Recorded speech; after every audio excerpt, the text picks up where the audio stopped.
శ్రావణ మాసంలో అమ్మవారికి పెట్టుకునే నైవేద్యాల్లో 8వ రెసిపీగా పూర్ణం బూరెలు అయితే చూపించబోతున్నాను. మన తెలుగువారింట ఏ పండుగ వచ్చినా సరే ముందుగా ఈ పూర్ణం బూరెలు అయితే ఖచ్చితంగా ఉండాల్సిందే.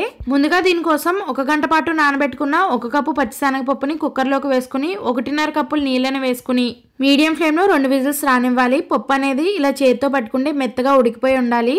ఇలా ఉడికించుకున్న పప్పుని మెత్తగా మెదిపేసుకోవాలి. ఇప్పుడు దీంట్లోకి 1/4 కప్పు వరకు బెల్లాన్ని 1/4 కప్పు వరకు పంచదారని వేసుకుని కలుపుతూ ఉండాలి. ఇప్పుడు కన్సిస్టెన్సీ అనేది లూజ్ గా అవుతుంది. లో టు మీడియం ఫ్లేమ్ లో పెట్టుకుని కలుపుకుంటూ దగ్గర పడేంత వరకు ఉడికించుకోవాలి. ఇలా దగ్గర పడిన తర్వాత 1/2 టీ స్పూన్ అంత యాలకుల పొడి, 2 టేబుల్ స్పూన్ల వరకు నెయ్యిని వేసుకుని బాగా మిక్స్ చేసుకోవాలి. పూర్ణం అనేది ఇలా ఉండకడుతుందంటే మనకి రెడీ అయిపోయినట్టే. దీన్ని ఇప్పుడు ఒక ప్లేట్ లోకి వేసేసుకుని పూర్తిగా చల్లారనివ్వాలి. పూర్తిగా చల్లారిన తర్వాత కొంచెం కొంచెంగా తీసుకుని రౌండ్ బాల్స్ లా చేసుకోవాలి. రాత్రంతా నానబెట్టుకున్న 1 కప్పు మినపగుళ్ళు, 2 కప్పులు బియ్యాన్ని గ్రైండర్ లో వేసుకుని మెత్తని పిండిలా రుబ్బుకోవాలి. తగినంతగా ఉప్పు, కొంచెం కొంచెంగా నీళ్ళని పోసుకుంటూ పిండిని కలుపుకోవాలి. ఈ బ్యాటర్ అనేది ఎలా ఉండాలంటే నీటిలో వేస్తే పైకి తేలేలా ఉండాలి. పిండి లోపల వేలు పెట్టి చూస్తే మన వేలికి ఎంతైతే అంటుకుందో పైన తోపు కూడా మనకి అంతే మందంగా వస్తుందని అర్థం.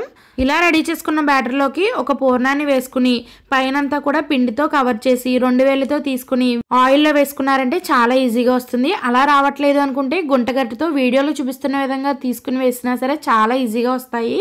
ఇప్పుడు వీటిని మీడియం ఫ్లేమ్ లో పెట్టుకుని మంచి కలర్ వచ్చేంత వరకు వేయించుకుంటే పూర్ణం బూరెలు రెడీ.